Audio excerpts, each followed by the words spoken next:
اور کبھی دشوار پہاڑوں سے۔ کافی سفر کے بعد اسے پہاڑوں کی چوٹی پر ایک جھونپڑی نظر آئی۔ ایک ضعیف شخص کھال کی ایک پوشاک پہنے، ہاتھ میں عصا لیے جھونپڑی کے دروازے پر کھڑا تھا۔ جب نوجوان اس کے پاس پہنچا اور اسے اپنا مدعا سفر بیان کیا تو بوڑھا بول اٹھا، میں تمہارا ہی منتظر تھا۔ مجھے معلوم ہے جہاں سے تم آئے ہو اور جس کی تلاش میں تم یہاں پہنچے ہو وہ ابھی یہاں سے گئی ہے۔ تم میری اس جھونپڑی میں کچھ سستا لو، جیسا کہ وہ بھی یہاں آرام کر کے گئی ہے۔ تمہارے سوالات کے جواب دوں گا اور تمہیں بتاؤں گا کہ اب تمہیں کس طرف جانا چاہیے۔ یہ سن کر نوجوان سردار جھونپڑی میں داخل ہوا، لیکن اس کا دل اپنی محبوبہ سے ملنے کے لیے اتنا ہی بے چین تھا کہ وہ آرام نہ کر سکا اور جلد ہی اٹھ کھڑا ہوا۔ ساتھ ہی بوڑھا بھی اٹھ کر دروازے پر جا کھڑا ہوا۔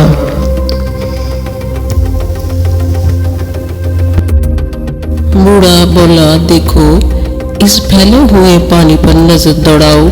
پانی سے پرے زمین کا وہ ایک خطہ ہے، یہی روحوں کا جزیرہ ہے، لیکن وہاں کوئی شخص داخل نہیں ہو سکتا۔ وہاں داخلے کی شرط یہ ہے کہ اپنا جسم یہاں چھوڑ کر جانا پڑتا ہے۔ تمہیں جزیرے میں جانا ہے تو اپنا جسم یہاں چھوڑ جاؤ اور اپنا تیر کمان، اپنی کھال اور اپنا کتا بھی چھوڑ جاؤ۔ یہاں یہ چیزیں محفوظ رہیں گی۔ یہ کہہ کر وہ مڑا اور نوجوان سردار نے فوراً اپنے آپ کو ہوا کی طرح لطیف محسوس کیا، اور جب وہ جزیرے کی طرف بڑھا تو اس کے پاؤں زمین کو چھوتے نہ تھے، بلکہ وہ پرواز کر رہا تھا۔ جو وہ آگے بڑھتا تو فضا عطربیز ہوتی گئی اور پھول کچھ زیادہ ہی خوبصورت ہوتے گئے۔ جانور ڈرنے کی بجائے پیار سے اپنی تھوتنیاں اس سے رگڑنے لگے، پرندے اس کے گرد چہچہانے لگے اور مچھلیاں پانی سے سر نکال کر اسے گزرتے ہوئے دیکھنے لگیں۔ تھوڑی دیر کے بعد وہ یہ دیکھ کر بڑا حیران ہوا کہ چٹانیں اور درخت اس کے راستے میں حائل نہ ہو رہے تھے، بلکہ وہ ان میں سے ہی بڑی آسانی سے گزر رہا تھا۔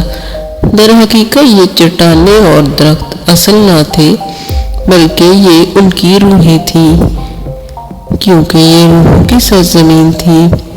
اس طرح وہ فضا میں پرواز کرتا ہوا ایک وسیع جھیل کے کنارے پہنچ گیا۔ اس جھیل کے وسط میں ایک خوبصورت جزیرہ تھا اور جھیل کے کنارے پر چمکیلے پتھر کی ایک کشتی کھڑی تھی اور اس میں چمکتے ہوئے دو پتوار تھے۔ نوجوان اچھل کر کشتی میں بیٹھ گیا اور پتواروں کو مضبوطی سے تھام لیا۔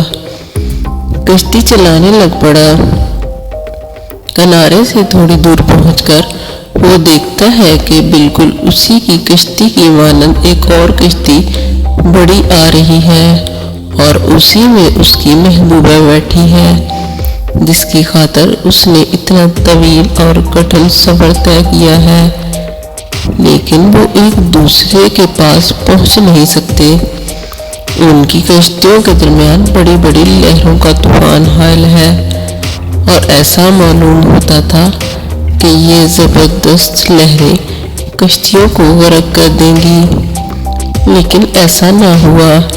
ایک دم نوجوان اور لڑکی خوف سے کانپتے ہوئے پیچھے ہٹے، کیونکہ شفاف پانی میں بہت نیچے لہروں کی مد و جزر میں کئی مرد اور عورتیں ہاتھ پاؤں مار رہے تھے، لیکن ان میں چند ہی خوش نصیب ایسے تھے جو پار اتر سکے۔ صرف اس دہشت ناک منظر سے وہ بہت خوف زدہ ہوئے، تاہم انہیں کسی قسم کا کوئی گزند نہ پہنچا، کیونکہ ان کی زندگیاں بدی سے پاک تھیں۔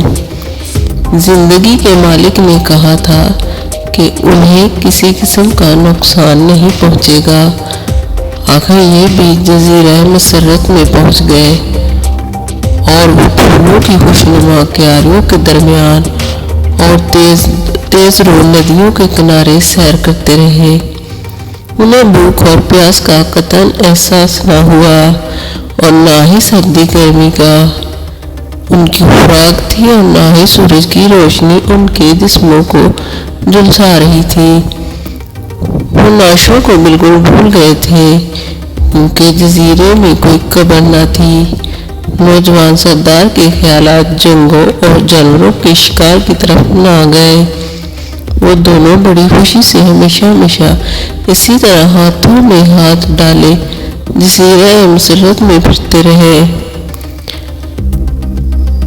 اگر ہوا کی سرسراہٹ میں زندگی کے مالک کی آواز سنائی نہ دیتی، جہاں سے آئے ہو وہاں پر واپس چلے جاؤ، تمہارے کرنے کے لیے میرے پاس بہت سے کام ہیں اور قبیلے کے لوگوں کو تمہاری ضرورت ہے۔ کئی سال تک تم اپنے قبیلے پر حکمرانی کرو گے۔ دروازے پر میرا ایلچی تمہارا منتظر ہے، تم اس سے اپنا جسم واپس لے لو، وہی تمہیں بتائے گا کہ تمہیں کیا کرنا چاہیے۔ اس کا مشورہ غور سے سننا اور صبر و تحمل سے انتظار کرو، اور آنے والے وقت میں تم اس سے ضرور مل سکو گے۔ جیسے اب کبھی چھوڑنا پڑے گا، لڑکی کو اس جگہ قبول کر لیا گیا ہے، وہ ہمیشہ کے لیے نوجوان اور حسین رہے گی، جیسا کہ وہ اس وقت تھی جب میں نے اسے برف کی سرزمین پر بلایا تھا۔